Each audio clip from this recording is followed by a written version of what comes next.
Here we go again, folks. Yes, we've already said this, but we're going to say it again because the message wasn't clear. So,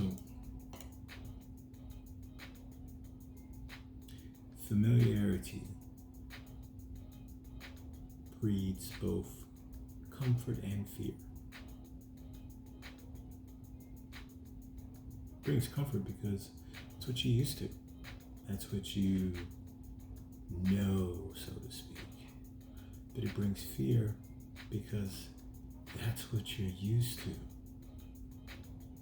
So what if something else happens? What if that's not there?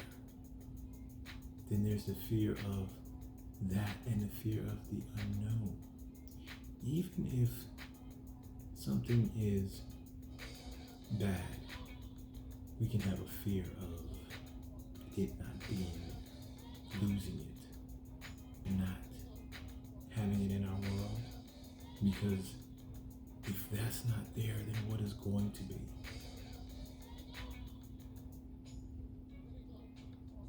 See, misery loves company. I don't know.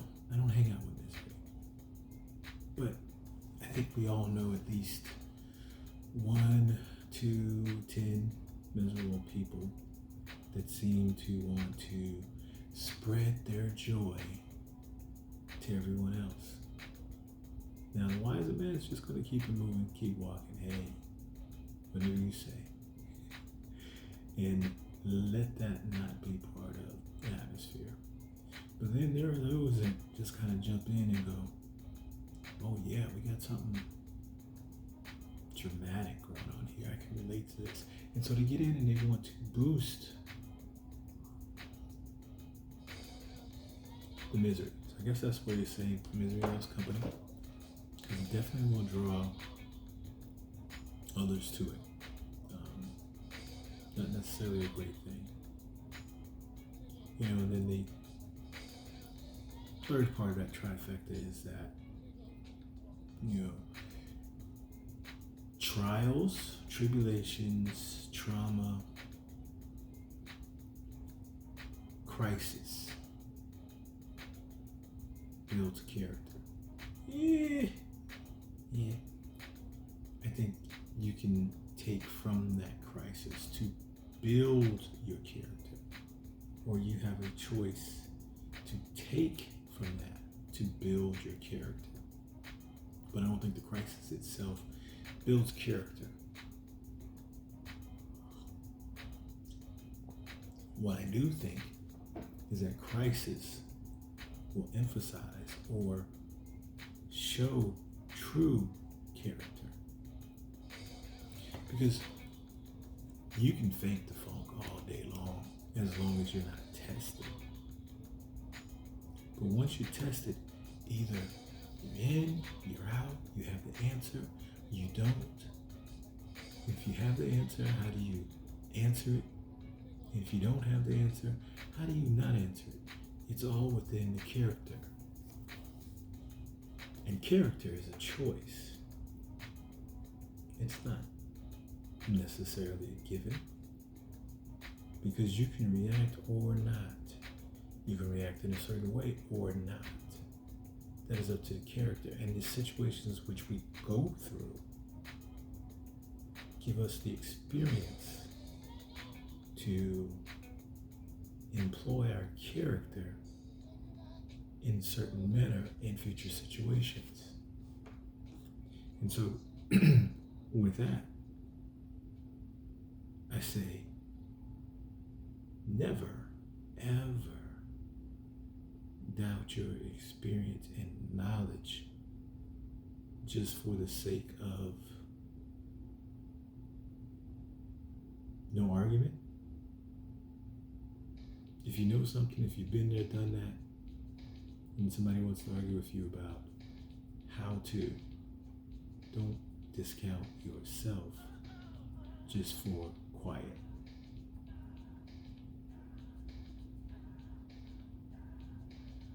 Now back to familiarity and fear. Quite often when we get away from things, good, bad, or indifferent, we're reaching back. We're reaching back because of familiarity. We're reaching back out of fear. We're reaching back out of comfort. We're reaching back because we haven't pushed ourselves forward or figured out how to go forward. So try this. The next time you are reaching back, feel yourself thinking about it, looking at it.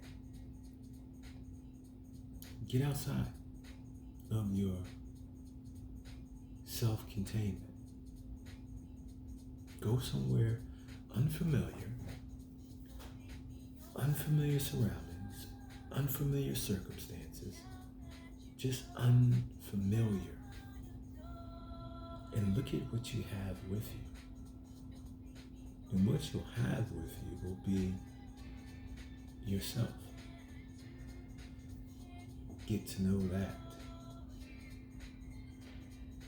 And with that, you realize you have the strength, the power, and the intelligence to move forward.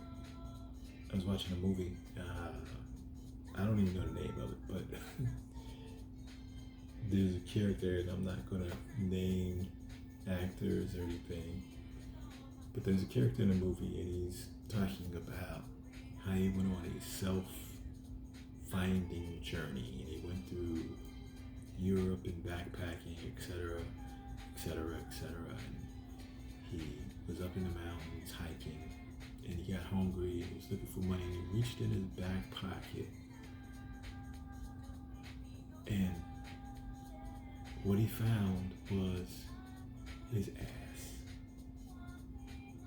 And there it was the whole time. He found it in his pocket. He found himself right there.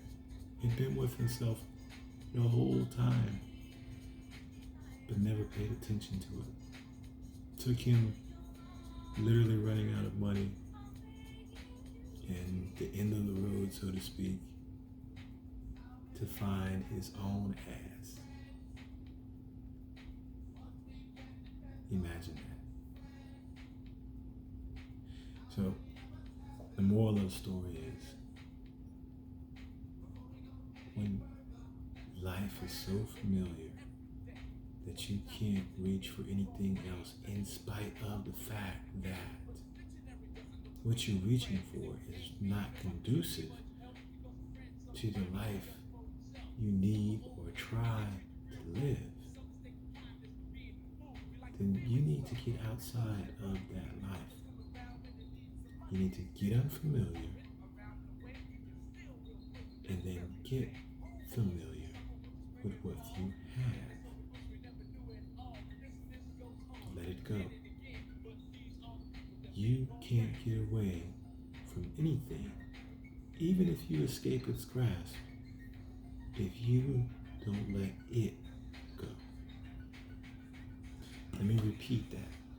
You can't get away from anything, good, bad, or indifferent. Even if you get away from it, you can't get away from it if you don't let it go. So let it go. Get unfamiliar and get familiar with self. And then get on with your life. Reach in your back pocket. It's right there. Thoughts from the basement.